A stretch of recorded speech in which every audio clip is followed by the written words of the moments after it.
The wind moves strangely through these forests. It doesn't whisper. It circles. It loops. It almost sounds like a memory repeating itself, trying to warn anyone stepping too far into the dark. Here, in the heart of Vermont, lies a place the world forgot until people began to vanish without leaving even a footprint behind. This is where maps grow uncertain, where compasses spin, where animals behave as if listening to something humans cannot hear. A stretch of land quietly tucked between the green mountains, but alive with something that does not wish to be understood. A place locals call the Bennington Triangle. For decades, hikers have wandered its trails, tourists have passed through its towns, hunters have trekked through its woods, and a handful of them never returned. Their stories remain open wounds. No remains, no clues, no trace, just a growing fear that something out here is watching, waiting, choosing. Our story begins not with the first disappearance, but with the feeling that something in this forest is wrong. Travelers describe losing their sense of direction, not lost by accident, but lost by design. The trees here are arranged in strange repeating patterns, as if planted with intention. The soil is unusually loose in some places, unusually dense in others, and sometimes, in the quiet, you can hear a low hum beneath the earth, like a machine buried deep underneath the roots. A hum that isn't constant but pulses, like a heartbeat. No one knows when the land first began behaving this way. Native Abenaki tribes avoided certain areas entirely, marking them with stones and symbols to warn others not to continue further. Early settlers wrote in their journals that the forest seemed to shift at night. They spoke of shadows moving between the trees, not shaped like animals, not shaped like anything they recognized. Men who hunted these woods claimed to hear mimicry voices calling their names in the exact tone of someone they knew, someone they trusted, only to find nobody there. But these stories were dismissed as folklore, superstition, imagination, until the disappearances began. The first major case that dragged the Bennington Triangle into the public eye happened in 1945. A man named Middie Rivers, a seasoned woodsman, knew these trails better than most. He led hunting groups, taught survival skills, had spent more nights under the canopy than in a bed. On November 12th, he walked ahead of a group he was guiding only a few steps. He rounded a bend in the trail, and then, nothing. The group followed moments later, found no sign of him. No struggle, no tracks. The leaves were undisturbed, as if he had been lifted straight off the ground. Search teams combed the area for weeks. Rivers was never found, but the forest wasn't done. 1 year later, in 1946, a woman named Paula Weldon set out for a simple walk along the long trail. She was young, healthy, dressed warmly, seen by multiple witnesses along the way. Some said she was humming to herself. Others said she seemed distracted, as if thinking deeply about something. But one witness recalled something different. Paula had stopped at a fork in the path, staring into the woods as though she heard something calling to her. Then she walked in, away from the trail, and disappeared into the trees.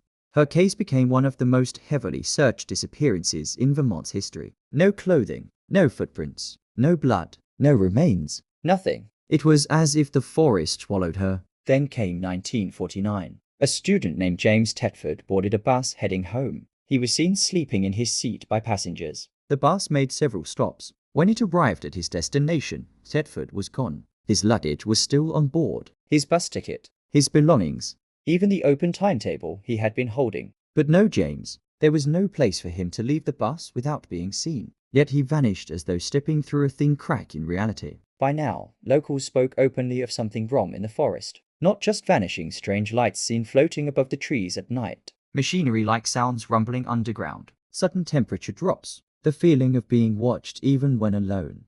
And animals acting unnaturally, coyotes circling an empty clearing, staring into a single direction as though seeing something invisible. Then came the most disturbing disappearance of all. December 1st, 1949. A young boy named Paul Jepson, only 8 years old. He had been helping his mother take care of animals when he wandered off momentarily. She looked away for less than a minute. When she turned back, Paul was gone. Authorities brought in bloodhounds.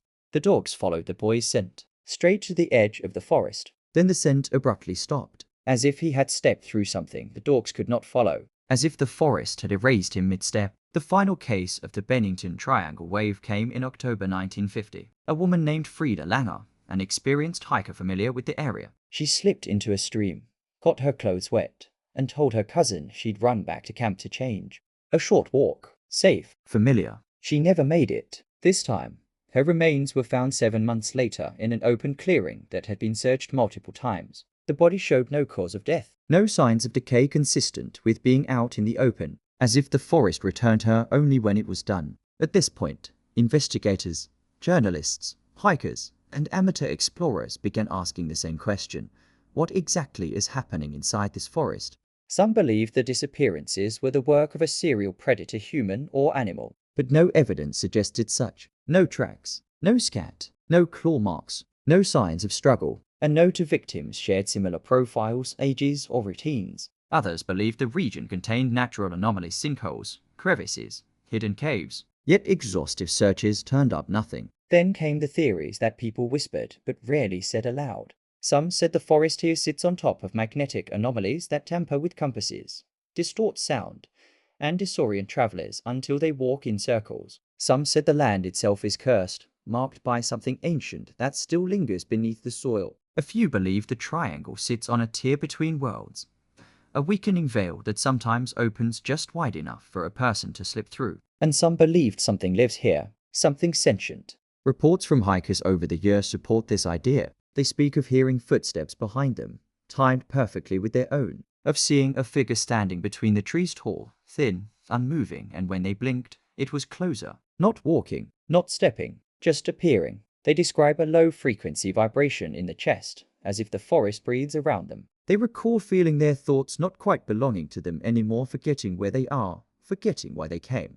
Some even claim the forest tries to lure people deeper with mimicry. Voices, familiar sounds, footsteps of loved ones who aren't there. But perhaps the most chilling accounts come from those who turned back early. Hikers say the forest feels hungry. They describe the sensation of the trees leaning closer, the wind cutting off suddenly, a pressure in the ears, the overwhelming realization that they need to leave. Not later, now. And when they do, the moment they cross the tree line back into open land, the pressure lifts instantly, like stepping out of water and finally being able to breathe. Some scientists suggest the forest shape may amplify infrasound frequencies below human hearing that cause panic, paranoia, even hallucinations. But infrasound cannot erase footprints. It cannot take multiple people across decades without leaving a trace. It cannot return a body 7 months later.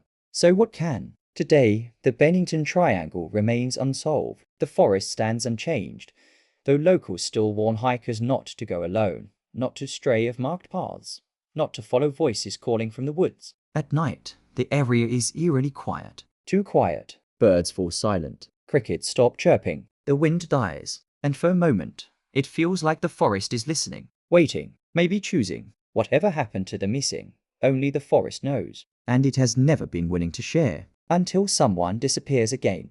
And deep in the woods, beneath the roots, beneath the soil, something pulses once, twice, like a slow, patient heartbeat.